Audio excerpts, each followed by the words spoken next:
Hey, what's up? Welcome back to the Bass Sniper YouTube channel. When talking about baitcasting reels performance, the spool is no doubt the focus of the topic. In today's video, and likely the next one or two, we'll do a series of deep dive into the often overlooked spool parameters and show you how they affect casting and lure presentation, and the simple tricks every angler can do to enhance the performance of our reels. There are three key spool parameters that have significant impact on reel performance. That is the weight, the diameter, and the width. You might already heard of these factors, but there are quite a few common misconceptions that's probably restricting your reel's ultimate potential. So don't go away, let me explain. Let's start from the spool weight. Many JDM tackle brands, especially those who specializes in making aftermarket spools, love to brag about their spool weights. 1 or 2 grams weight reduction usually comes with a pretty hefty price tag. However, don't just look at these weight numbers and automatically think you will get much improved casting performance because of the spool weight reduction. There are 2 main reasons. First, we're talking about the rotational motion of the spool, so linear mechanics are not appropriate here. Instead, we need to rely on rotational mechanics. F equals ma is Newton's second law describing linear motion. In rotational systems, Newton's second law has an equivalent description, that is, T equals I times alpha. T is the torque equivalent to the force in linear system. Alpha is the angular acceleration equivalent to the acceleration A in the linear system. I is the rotational inertia equivalent to the mass in the linear system. What this equation really means is how much torque is needed to accelerate the spool to a certain RPM, or in other words, how effortlessly this spool casts. For spool with a large rotational inertia, a larger torque is needed, and this often means the spool could not cast a light lure effortlessly. So here we see, in the case of spool rotation, what we should really care about is the rotational inertia. By the way, this is still a fishing channel. Don't be scared away by these math equations.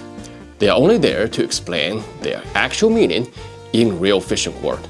Plus, you don't need a PhD in physics to understand these, and I promise you will find practical use of today's video. Back to the topic. Why should we care about rotational inertia? For spool, the lower the rotational inertia, the easier it is to cast a lighter lure. The easier it is to start, and the easier it is to slow down or stop, or in other words, it requires much less braking force to slow down than a spool with higher rotational inertia. So overall, it offers a lot better control and distance for casting. In physics, rotational inertia of the spool I equals mass times k squared, where m is the mass and k is the effective radius of spool with regard to the rotational axis. The effective radius is essentially a measure of mass distribution.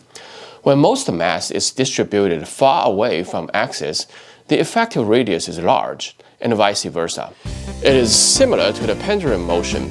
When the pendulum is far from the axis, in this case my finger, the effective radius is larger. If the pendulum is closer to the axis, then the effective radius becomes smaller. So in this case, the shorter pendulum radius has lower rotational inertia, albeit the same mass.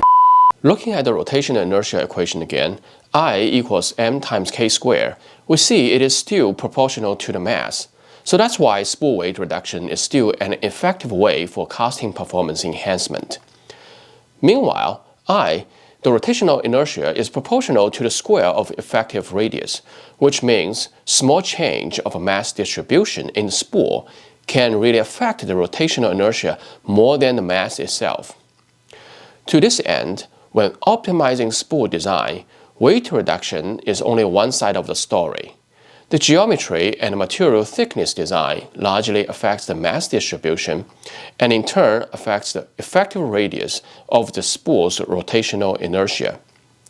These could have more significant impact on casting performance than spool mass alone. You could have one spool weighs 8 grams with poor geometry design, and the other weighs 10 grams with superb geometry or mass distribution design, and a 10-gram spool could very likely cast much better than the 8-gram spool. In reality, the spool manufacturers don't always tell you about mass distribution design. Some of them simply does not do this type of design at all and only show off the feather weight to attract the customers, while the others does the design but does not really explain to us fishermen. So to this point, this is the first reason why you should not always assume a better casting performance with spool having a lighter weight. By the way, the MGL spool design by Shimano is exactly a design aiming at optimizing the spool rotational inertia by looking at both mass reduction and mass distribution optimization. They drill the holes at the location where center spool meets the side walls. Now, this place typically requires most thickness of a material for the strength purposes. Those holes actually puts the mass distribution closer to the axis as well as reduces the overall weight of the spool. Shimano might have explained it briefly in 2016 when the first MGL spool was rolled out with the 16-year model of Metanium, but certainly not explained in detail. I guess none of us would expect to get a physics lecture from Shimano's ads. The second reason that you should not just looking at the manufacturer's spool weight is the spool weight in their advertisement were all about empty ones. The question I have for you is, who in the real world fishes with an empty spool? When we put line on the spool, it changes the total weight of the spool and the mass distribution immediately. So when we do the casting, the spool will rotate with the line on it all together. So in real world, the weight of the spool includes the weight of the empty spool plus the weight of line, and some water after the first couple casts. On the other hand, because the density of line are very different, types of line you put on your spool has a direct impact on how much the total rotational inertia of your spool is going to be. Looking at the I equals mk squared again, the effective radius k might be difficult to determine quantitatively without laboratory measurement after line is put on the spool, and largely it varies based on the spool geometry, thickness, depth, and line capacity. But qualitatively, putting line on a spool is going to shift the mass distribution further away from the axis, together with the increased mass of the entire spool. Both will result in increased rotational inertia. Also, rotational inertia of a thick shallow spool will see less change than a thin deep spool after line is put on it. To simplify the following discussion, we'll mainly focus on the spool weight alone. You might be thinking, the fishing line are so thin, they weigh nothing. Well, the impact of a fishing line to the total weight of a spool is actually relative. To explain this, let's take a few actual measurements. The first spool I'm using is the 2015 Shimano Aldebaran MG. The line capacity is 12-pound test Japanese mono for 65 meters. Empty spool weighs 12.4 grams. The spool does carry a bearing, so technically the bearing weight should be excluded from the spool weight. I first spooled it with 12-pound test Cigar Invis X fluorocarbon line. The spool diameter measures at 29 millimeters. After putting the fluorocarbon line, spool weighs 20.0 grams.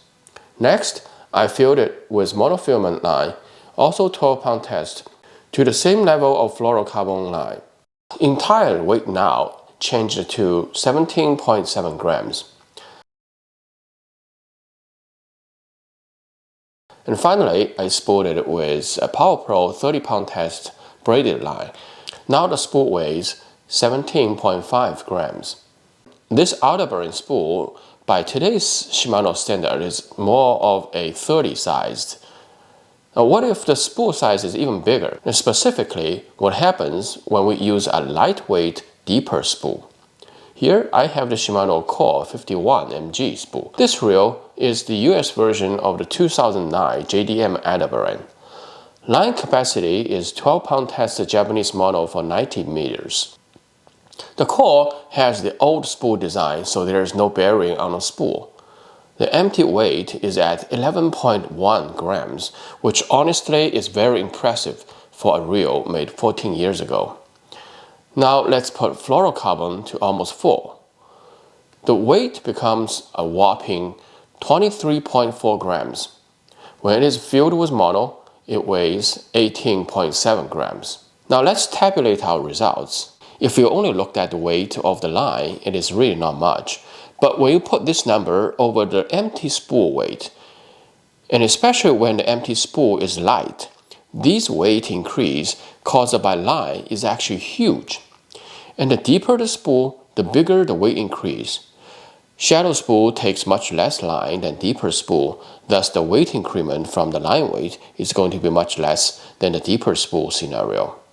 Now, why do we need to know all these relative numbers, and what does it really mean to us anglers? Well, first, we need to be mindful that the actual spool weight includes the line weight, and line weighs more than nothing. The weight of empty spool is really not the whole picture. When it comes to deep spool, saving 1 gram or 2 on the empty spool might only result in about 5% weight reduction when you spool it full with fluorocarbon. For shallow spools, including BFS spools, saving 1 gram or 2 could mean some significant change in weight. On the other hand, there are a few things that we can do to reduce the spool weight. For deep spool and fluorocarbon line, we don't need to spool it full with fluorocarbon. We can put braid or monofilament backing in those 200, 150, or 100 size spools. And actually for bass fishing and many other freshwater scenarios, 70 to 80 yards of line in any scenario should get you covered. Put backing will not only save you money, but also reduce total weight of the spool. And of course, the other quicker way is to buy shallow spools, but it's not easy to find a shallow spool for every single bait casting reel, and in most cases, they come with a price tag. So the backing method is very useful. It is not going to be exactly the same as using a shallow spool, but are much better than spooling a deep spool with straight fluorocarbon. And this is also why I prefer using weight when spooling to estimate an amount of line I'm putting on the spool, but also to control the spool weight. Second, we need to be mindful of the total weight and the rotational inertia when looking at reel manufacturers' ads. A deep spool trimming off 1 gram will likely only bring you marginal improvement in casting performance, because of the overall weight and mass distribution is only marginal affected after line is put on. Also, this marginal improvement is easily achieved through line managing trick we just talked about. Third, the line type has a significant impact on the spool weight and the rotational inertia. This is one of the reasons why braided line casts much better than mono and fluorocarbon, since it adds least weight to the spool and puts least increment onto effective radius of the rotational inertia. If you are really into fine-tuning the spool, especially on BFS directions, putting braided line on a super light spool is the right choice. Putting fluorocarbon line on super light BFS spool sometimes defeats the purpose, because it shifts the mass distribution farther away from the axis, as well as adding more weight than braided line. But of course, line choice is also affected by way of fishing and the species and the environment, the surroundings. So how to strike a balance is up to everyone's own experience and choice, and oftentimes requires some experiment and fine-tuning. The softness of braided line and the thinner diameter pound-to-pound test are the other two reasons why braided line casts much better than the other two types of fishing lines. Fourth, there are still folks checking reel performance by doing this. They'll start the spool with their finger and then count the time till the spool stops spinning. The longer time it keeps spinning, the better. This could mean good bearings, less friction. Now that we've talked about the spool weight and inertia, we know the longer time also could be a result of a high rotational inertia. In a lot of freshwater applications, especially in bass fishing, you want a spool to start easy and stop easy. If a spool is spinning for super long time without even putting line on it, it might already have too much rotational inertia for a lot of freshwater applications, which will mean low control in casting. Now other folks like to just turn the handle and see how freely it spins to check the gear smoothness. Again, the handle turn, as for how long it keeps spinning, is not only a reflection of just the gear smoothness, but also a reflection of the collective inertia. And in this part of a collective inertia, the weight of the handle itself is also included. So long and heavy handle in this case will result in more free spinning time, but really, it does not really show the smoothness in a full picture. To feel the smoothness, I personally would like to keep my fingers always in contact with the handle and accelerate, vary the turning speed, and focus on the feel in your hand. Feel for any vibrations, check for any abnormal backplay, etc. Now there's another key point about spool weight, that is, during a cast, the weight and the rotational inertia changes. The spool gets lighter in the cast because the line getting peeled off the spool. The mass density also shifts closer to the axis, thus shrinking the effective radius. These drop the rotational inertia of the spool during the casts. The relative percentage of a weight change is again associated with the line type, on top of the other factors like lure velocity, etc., while the effective radius change is associated with the diameter of the line and lure velocity and as well as density of the line. But overall, the rotational inertia will drop very quickly in the cast, especially those long casts. How does it affect us fishermen? An equation describing the spool weight at time t after casting started can be formulated, and it looks like that. I don't want to be super nerdy here, but hey, this part of the equation is the density of line, or in other words, the type of line is in this mathematical equation describing the spool weight at time t after casting started. Does it remind you certain type of braking system that has modes for different line type? That's right. The Shimano's DC brake, a lot of them, has main settings based on what type of line is being used. Different type of fishing line leads to different initial weight of the spool as well as how much weight is lost during a cast. That's one of the reasons why DC brake settings are designed according to the type of line. Now to this end, we just deciphered one of the design concepts behind the DC brake.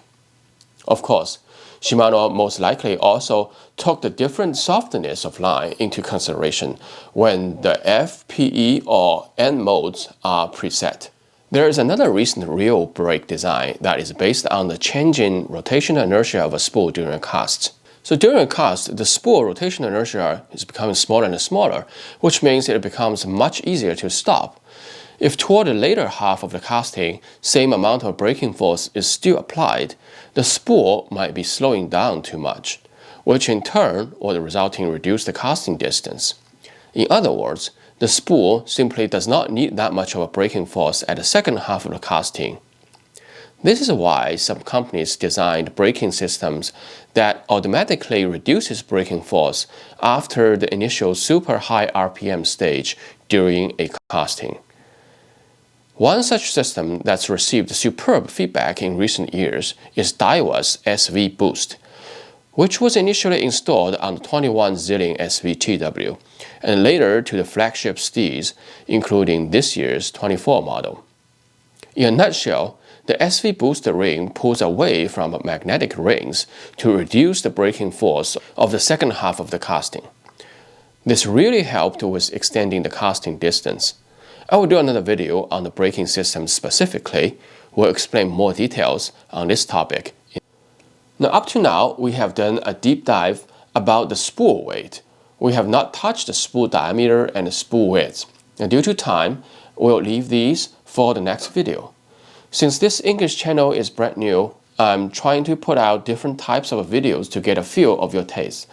So do you like this type of informative video, or would you rather prefer to see the tackle unboxing or fishing tips or trips, vlogs or things like that? Leave me a comment, much appreciated. Oh well, this wig is really making me itchy. It's not really easy to be Einstein. And no, You do not need a PhD in physics to understand the mechanics of our casting reels. So that's it for today. We'll continue our journey next time.